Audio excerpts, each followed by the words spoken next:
If you want to waste your time, you should go to Simple CM's channel. There will be content with no meaning and no purpose at all.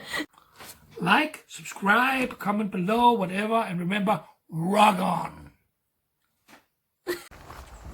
Hello guys! Welcome back to my channel. And nakikita nyo, naglalakad ako ngayon. It's because kailangan kong mag-grocery guys. Andito ako dadaan sa my forest area. Kasi si Martin, na-injury, nahulog sa hagdanan. Doon sa yung tiny house. Yeah, doon sa tiny house namin. You know naman na they're building or something like that. And then he went up sa stairs.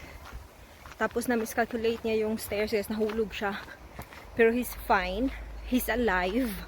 Kaya lang masakit yung buong katawan niya. And alam naman natin, 'di ba, na sobrang laki talaga ng asawa ko. So yung pagkahulog niya, syempre yung impact nun is much more compare sa atin na normal size lang. So yun ang buhay-buhay. Kahapon nangyari yun. Thursday, and ngayon is Friday. At buti naman, day off ko. So may panahon akong magano guys. Parang tulungan siya. Kagabi, ang hirap guys. Oy, grabe. Ang hirap niya makatayo. Ang dami ng ininom na ano bang tawag? Painkiller. Ganyan. Tapos, ngayon, it's actually 11 in the morning. Ay. It's 11 in the morning. And nandun siya. Sabi ko, sige, ako na lang bibili ng grocery. And, yeah. So, walking ako dito ngayon and it's gonna take me, I think, 15 minutes walk doon para sa supermarket and then 15 minutes pabalik. Dami kong bibilin guys. Ang laki ng laki ng bag ko. There. Pero maganda naman siya kasi hindi ko talaga masyadong ginagawa tong nag-walk dito and it's really, really nice actually because refreshing yung air. Look at yung view, may lake dyan. Ito. And, nahirapan ako. Ganito talaga, pag hindi talaga nagiging,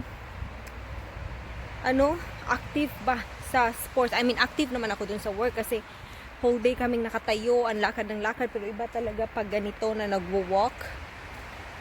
So, yun, ang aming akong konti, guys. May 2 taong nakasalubong. So, it's just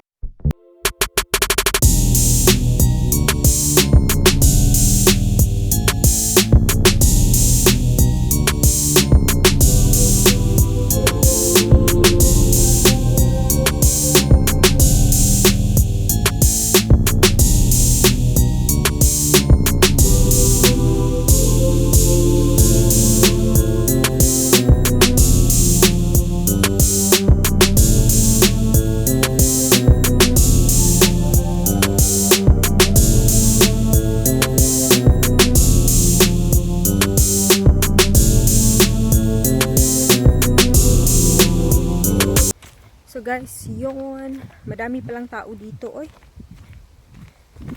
hindi naman madami, pero normally pag nagwo-walk ako dito, may mga nasasalubong ako, mga isang tao lang. Pero ngayon, actually, may mga 10 tao akong nakasalubong. And it's understandable kasi people are taking advantage sa light. Kasi paano na dito, guys? Fall ba? Fall ba? Pa-fall na tapos after winter. So, ibig sabihin dark na dito. So, but it's gonna start to be dark again. Pero yun, that's why people are going out to walk. Okay lang din naman pala dito mag-walk. Kasi normally iniisip ko ba, medyo malayo siya and baka dangerous, ganyan. Kasi nasa kagubatan, diba? Baka yun. Okay, hi guys. Grabe. Ang bigat ng dala ko. Pauwi na ako. It took me actually half an hour to mamili doon. Ang daming tao guys. Tapos para yung mga tao parang walang paki sa distancing, social distancing. Pero yun, nabili ko yung dapat kong bilhin. At yung mga hindi plinanong binili ko rin. So medyo napamahal. So yun guys, pauwi na ako. Ang bigat-bigat ng dala ko, grabe. Napasobra yung mga pinamili ko eh. Bumili ako ng marami guys because I know na Martin is not going to be able to drive and buy groceries of his own kasi nga sobrang pain siya. So marami akong binili and I forgot na overwhelm ako guys. I forgot na ang layo pa pala ng lalakaran ko. Ginoo. Grabe, ang bigat talaga. Parang tatanggal yung ko ba? Shoulder ko. Pero anyway, at least nabili natin yung mga kailangan. Ginoo. Wala pang upuan dito eh. Break time muna. Grabe ang sakit. Ow. Ito na talagang buhay abroad. Ganito ba talaga to? No, pero okay lang guys. Actually, to be honest, si Martin talaga pag nag-grocery kami, because nga, medyo mahirap sa akin kasi hindi ako marunong mag-drive. Wala akong driver's license, but I'm of course willing to learn. It's just, ang mahal niya dito. So I'm thinking I'm gonna do it sa Pilipinas na in the future. Pero hindi ko naman talaga siya kailangan ngayon kasi naman, pwede namang mag-bus, pwede namang mag-train. And, mandan naman si Martin. And, may bike din naman ako guys, pero I have to learn how to bike. I've tried before. I failed. Ewan ko, wala talaga akong balansi ba. Wait lang, grabe. Ito muna sa ibang kamay naman. Grabe, ang bigat, ang dami guys, ang laki. Bumili ako ng mga easy food lang. So, may pizza, may lasagna, frozen breads, yung easy lang. And then, good thing naman kasi 4 days off ako ngayon. Starting today, and then Saturday, Sunday, and then Monday. So, it's somehow blessing in disguise na may 4 days off ako at nangyari kang Martin. Okay, break time muna. Grabe. Look at yung binuhat ko. Hello guys, nasa bahay na po ako. And, sobrang sobrang bigat ng mga pinamili ko. Napadami ako ng bili guys kasi nga I want it na one time, big time, para hindi na ako pumunta ulit doon kasi medyo mahabang siya lakaran. And hindi din ako ganun ka-confident talaga na mamili doon kasi ang daming tao guys. Alam niyo, natakot tayo sa corona konti. And yung mga tao parang walang, parang wala lang. Kahit na maraming naka-post doon na observe social distancing, wala lang. So, yun, napamili ko. Ang dami kong binili and I'm happy kasi nagawa ko siya.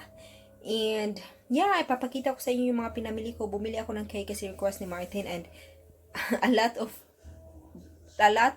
the food na binili ko is very unhealthy. And, okay lang naman yan, guys. As long as, diba, of course, we have to observe being healthy also.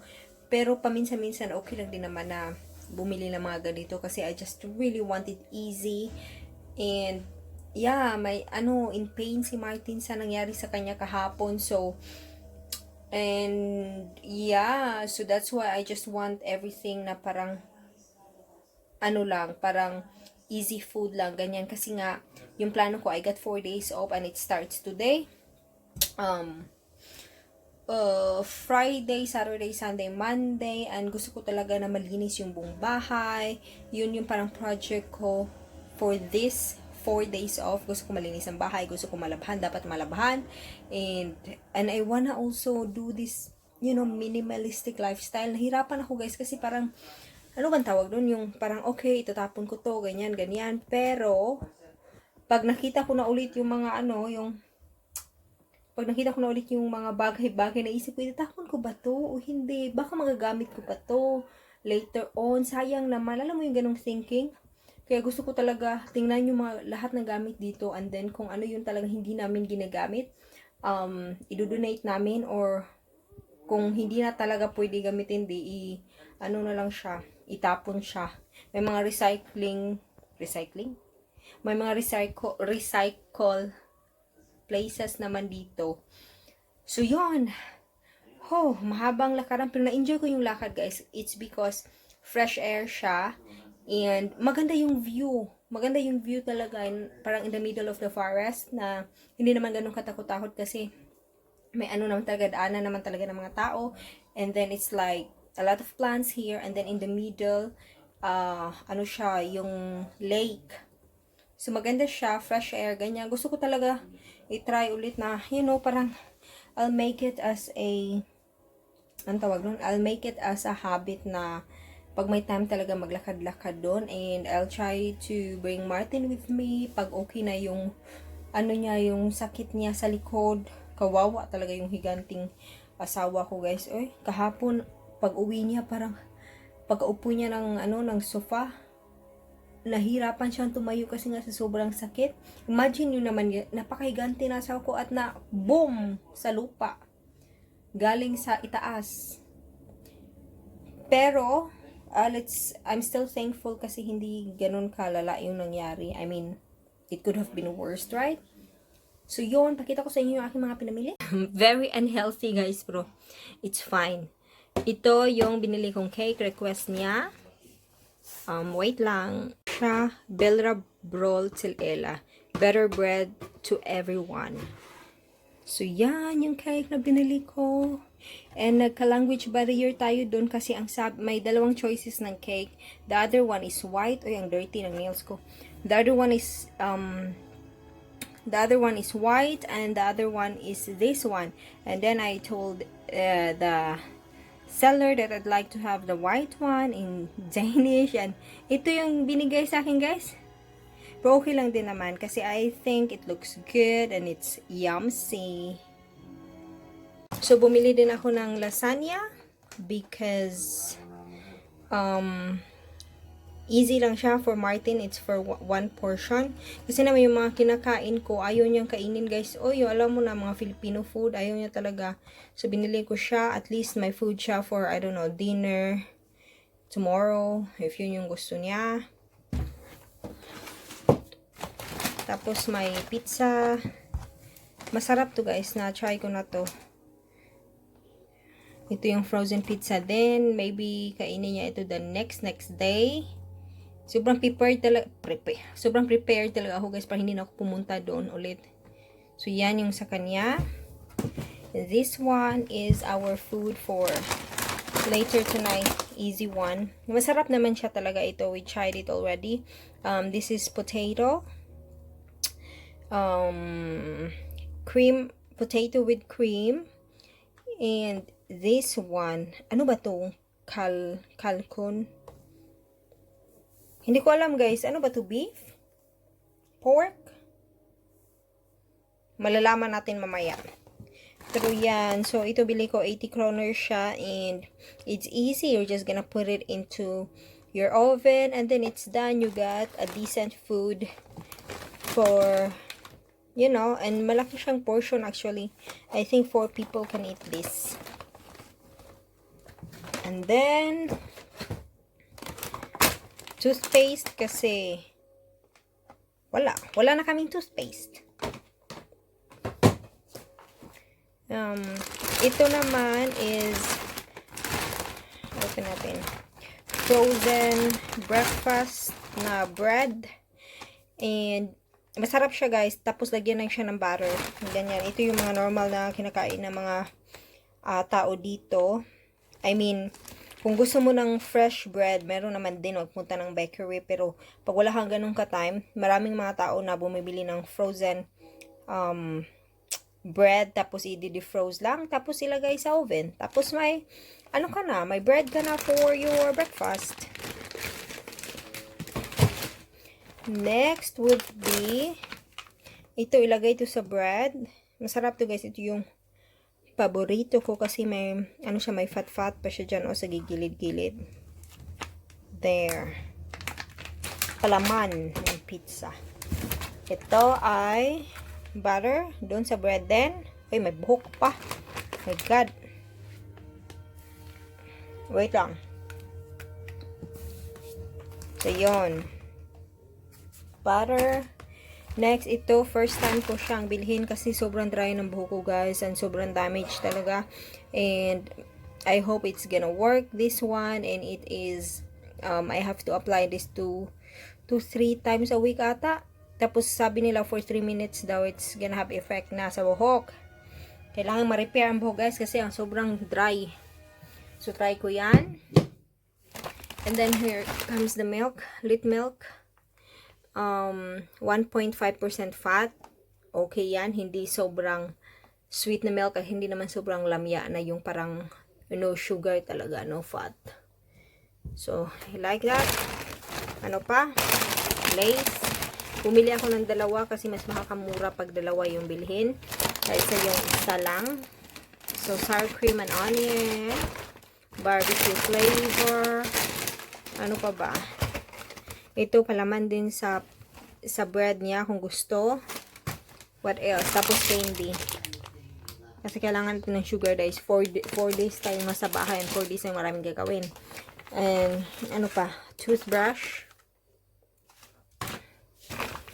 Mas mura pag ganito yung mga binibili. Kasi pag isa-isa, mahal.